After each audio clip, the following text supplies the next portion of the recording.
Hello guys, what is going on? I'm Nazda and welcome back to another video. Today I'm going to be reviewing Ant-Man and the Wasp issue 2. So just to say straight away, this is going to stay bi-weekly for now. I'm happy with it because the story doesn't seem to be like dwindling or anything.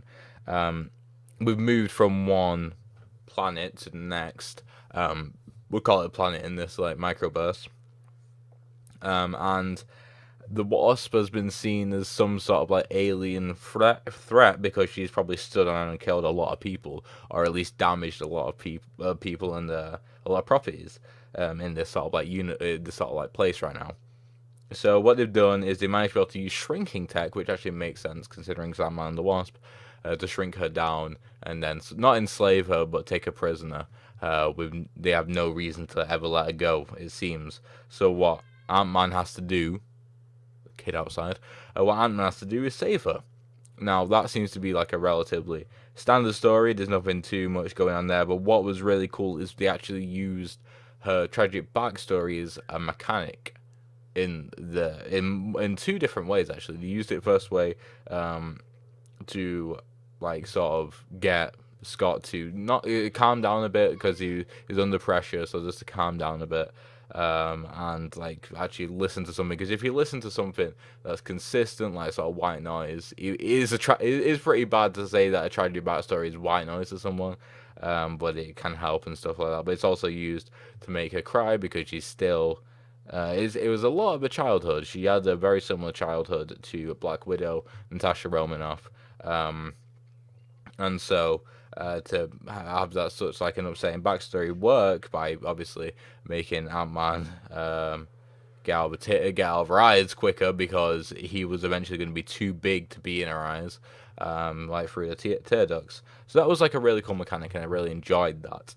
But like I said, the art isn't as good. Well, I didn't say that, did I? The art is still pretty cool. Like if we have a look at this one, like it's still pretty cool, still really colourful, and I do like that. We still got the fireworks going off, so it seems like where this could be actually the same planet, or where we were in the last one could be in the same solar system, and just this solar system. Obviously, take all this like not be the right terminology, but I'm just like putting it as if like these were planets in like a real size like solar system. Who knows? We might even be atoms on in someone else's universe. Anyway, so yeah, the firework looking things anyway could be what the solar system is like covered with, should I say? But a lot of the art is actually red just because of where Ant-Man is at the time. Like it's sort of like unavoidable.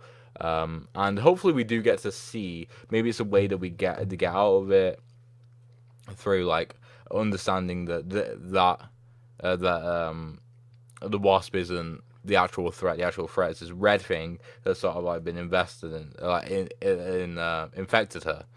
So that'll be a one way to sort of like communicate with the aliens. I don't think it would be kind of disappointing if we like they do all this. Like it's becoming like very Rick and Morty at the moment, where if they do all this, like we don't actually get to see like it's unveiled to them that they're an atom, or like the conversation of like should we tell them that they're so small and they're from like such a bigger universe and they're like a speck compared to them.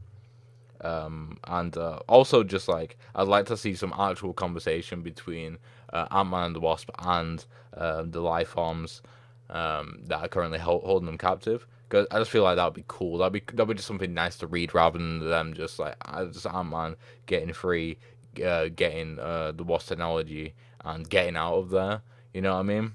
Because and also I'm pretty sure they'll be able to, if they could, convince them that they're not bad and they actually just want to get home. That the aliens will be able to save them, or but like save her eyes, or maybe because at the end the alien actually said that he wanted to do some tests and like keep his cutting to a minimum. That they would actually accidentally maybe even save her and like make it so that the redness doesn't that like stops infecting her. But that could actually lead to like if it stops infecting her and actually infects the alien, it could lead them to think that the aliens are Potentially, like, they could carry diseases, like the Ant-Man and the Wasp could carry diseases, and that they just wanted to get them off planet as soon as possible, maybe try and kill them, and at that point, they will try and escape. There's just a bunch of different story avenues that they could go down at the moment, which will be interesting. All of them will be pretty interesting. The one that'll be least interesting is just Scott managing to get her out of that prison and just get her home.